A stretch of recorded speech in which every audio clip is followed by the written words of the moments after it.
Hey man! Hey! What's up? What's up?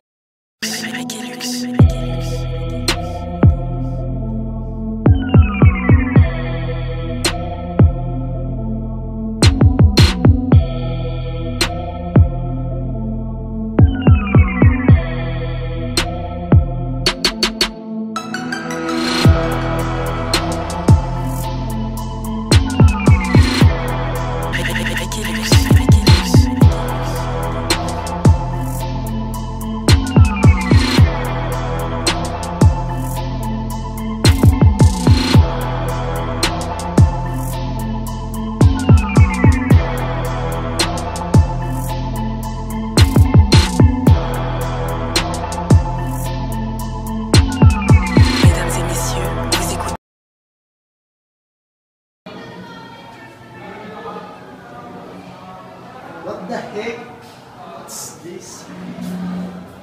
Oh, what happened to your face?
Hey friend, why are not you feeling well?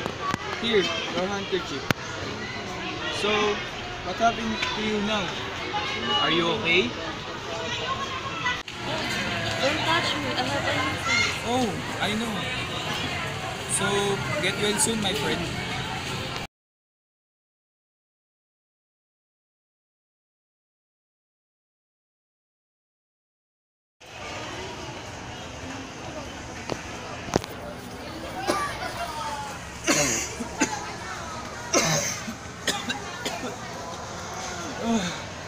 Shit, what's happening to me? I think, I feel so sick.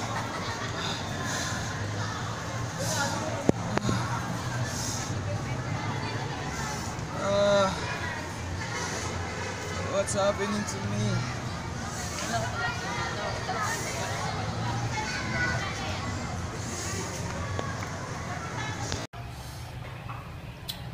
What's happening to my skin? Ah.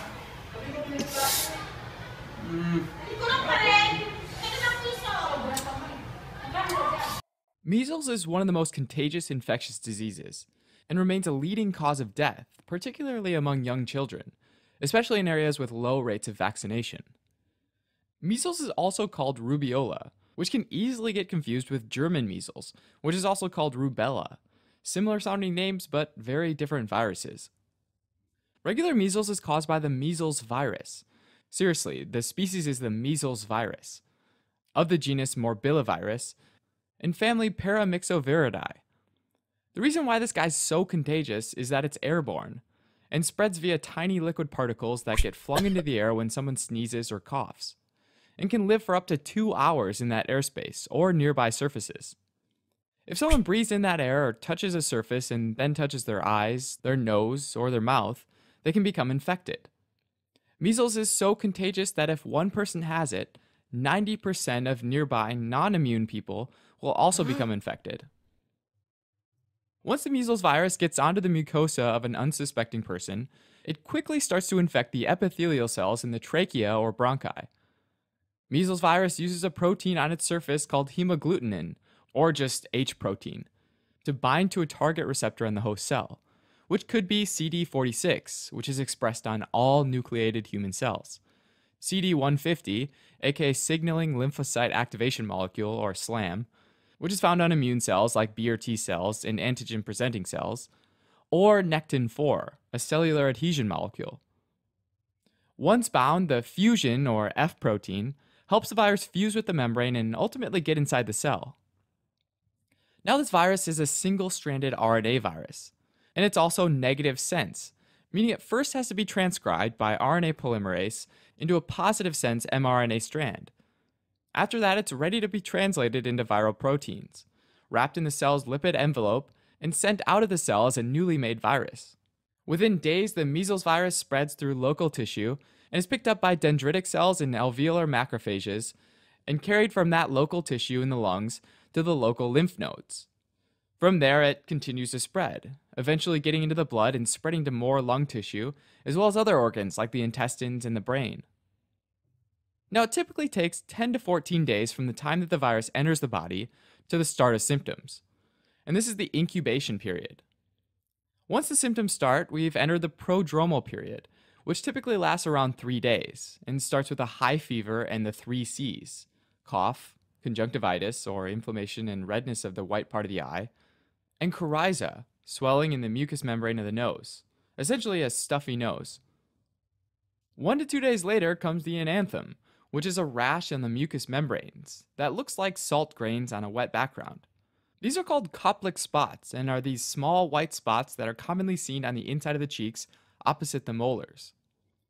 After these initial prodromal symptoms comes the exanthem phase, which is where a red, blotchy, maculopapular rash spreads in a cephalocaudal progression.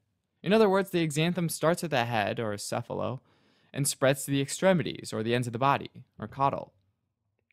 This rash fades after about 4 days, and leads into the recovery phase, which can last for another 10 to 14 days, with the final symptom usually being a persistent cough. In general, infected people are most contagious starting from the final day of the incubation period through the prodromal and exanthem phase, which roughly works out to be 4 days before to 4 days after the onset of the rash. Now, the good news is that once all this is over and someone's recovered from measles, they have lifelong immunity. Since measles affects various organs like the lungs, the intestine, and the brain, it can lead to complications like pneumonia, diarrhea, and on rare occasions, encephalitis, all of which can lead to death. In addition, measles can suppress the immune system for up to 6 weeks, and this can contribute to bacterial superinfections like otitis media and bacterial pneumonia. All of these complications are worst among young infants, who typically have the highest rates of mortality during a measles outbreak. Another severe and often fatal complication for children under 2 years old is the development of subacute sclerosing panencephalitis, which can happen 7 to 10 years later. And this is thought to be caused by persistent measles virus infection, possibly due to an abnormal immune response or a mutated strain of the measles virus, which leads to chronic inflammation of the entire brain. The symptoms of SSPE are initially pretty subtle, like, for example, mood changes, but eventually become severe and dramatic, and can include seizures, coma, and, if left untreated, death. For people who are immunocompromised, for example, people with HIV or AIDS, their immune-mediated responses are impaired. That being said, if they get measles, they might not develop some symptoms that are a result of the immune system responding to the measles virus, like the enanthem or the Koplik spots, or the exanthem, the rash. These people, though, also have higher rates of pneumonia and encephalitis, which contribute to a higher mortality rate. Diagnosis of measles is usually done via serology, looking for measles antibodies in the blood serum, and the disease is usually most likely to happen with unvaccinated individuals. That said, the measles vaccine is a live attenuated immunization, essentially meaning it's been weakened, and it's given between 12 and 15 months of age, and again between 4 and 6 years of age. And it has an impressive 95% vaccine efficacy rate, which means that out of 100 cases of measles among unvaccinated people, 95 would have been prevented by the vaccine. In addition to the vaccine, another source of protection for young infants is their mother's anti-measles antibody, or immunoglobulin, which the fetus gets transplacentally and lasts until about 9 months of age. When measles does develop, there isn't a specific antiviral treatment. Instead, the medications are generally aimed at treating superinfections, maintaining good hydration with adequate fluids, and pain relief. Some groups are also given vitamin A, like young children and the severely malnourished, which acts as an immunomodulator that boosts the antibody responses to measles and decreases the risk of serious complications. Finally, in outbreak settings, both the measles vaccine and measles immunoglobulin can be given to household contacts and those at high risk, like pregnant women and young infants, to help prevent others from getting sick. Alright, so quick review of measles. Measles is an airborne pathogen that's highly contagious and causes cough, conjunctivitis, and coryza, as well as complications like pneumonia and encephalitis, and can be prevented through vaccination.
Oh, hey, don't touch me. Friend, call the medic for recovery.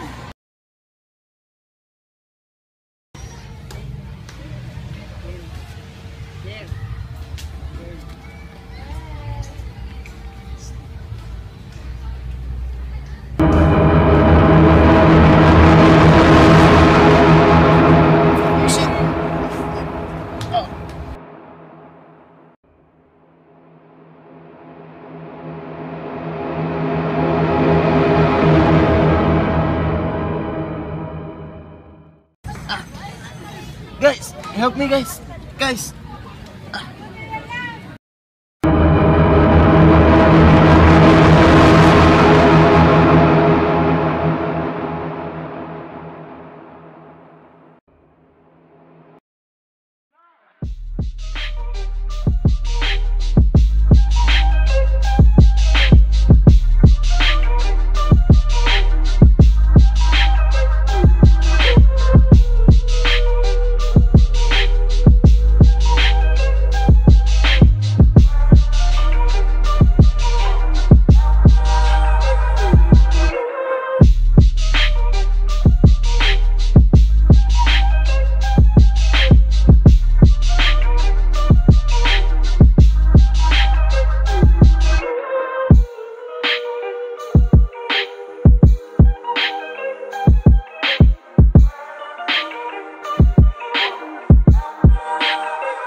I'ma say all the words inside my head. I'm fired up and tired of the way that things have been. Oh, ooh, the way that things have been. Oh, ooh. Second thing, second, don't you tell me what you think that I can be. I'm the one at the sail, I'm the master of my sea. Oh, ooh, the master of my sea. Oh, ooh. I was broken from a young age, taking my soul into the masses, writing my poems for the few that look at me, took to me, shook at me, feeling me, singing from heartache, from the pain, taking my message from the veins, speaking my lesson from the brain, seeing the beauty through the pain. I let the bullets fly, or let them rain. My life, my love, my traffic came from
What's your enemy, man? He's over there. Yeah, that guy, man.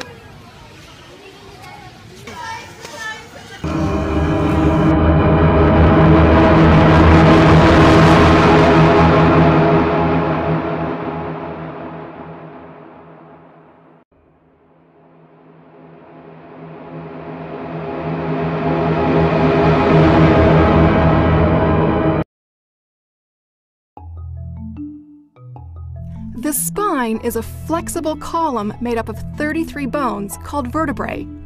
It is made flexible by discs located between each vertebrae and ligaments made of tough elastic fibers, which hold the vertebrae together. The spine gives the body stability and protects the spinal cord, which is located in a narrow canal that runs through the center of each vertebrae. This delicate cord is encased in a tough fibrous membrane and is bathed in cerebral spinal fluid, which provides further protection. The spinal cord is a delicate tube of nerve fibers and nerve cells that extend from the brain to the lower back. Together, the brain and spinal cord make up the central nervous system. The function of the spinal cord is to relay messages from the brain to the body, and from the body back to the brain. All movements of the body and limbs and all sensation are relayed through the spinal cord. The spinal cord also plays a part in the transmission of messages from the autonomic nervous system, which regulates many body functions, such as heartbeat, blood pressure, and temperature regulation. Damage to the spinal cord can disturb any or all of these functions.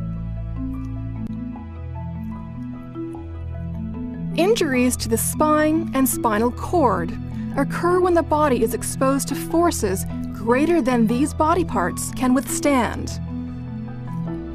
Spinal injuries result when only the bony structures and/or ligaments are damaged.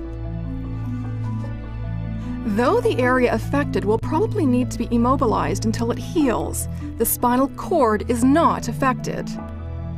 When an injury involves the spinal cord, the flow of messages between the brain and the rest of the body is interrupted or cut off. This interruption results in a decrease or loss in movement and/or sensation below the level of injury. The higher the level of injury, the more the body is affected. The 33 vertebrae that make up the spine are separated into 5 groups. At the bottom of the spine, there are 4 coccygeal vertebrae. These bones are fused and make up the tailbone, otherwise known as the coccyx. Above these are 5 sacral vertebrae, called S1 to S5. These are also fused. Nerves from this level supply the pelvic region. The 5 lumbar vertebrae in the lower back are called L1 to L5. Injuries at these levels can affect leg and foot function. There are 12 thoracic vertebrae in the chest. These are called T1 to T12. Injuries at these levels can affect leg and foot function and the chest and abdominal muscles. At the top of the spine, there are 7 cervical vertebrae in the neck. These are called C1 to C7. Injuries at these levels can affect lower limbs, chest, and abdominal muscles, as well as diaphragm, arm, wrist, and hand function.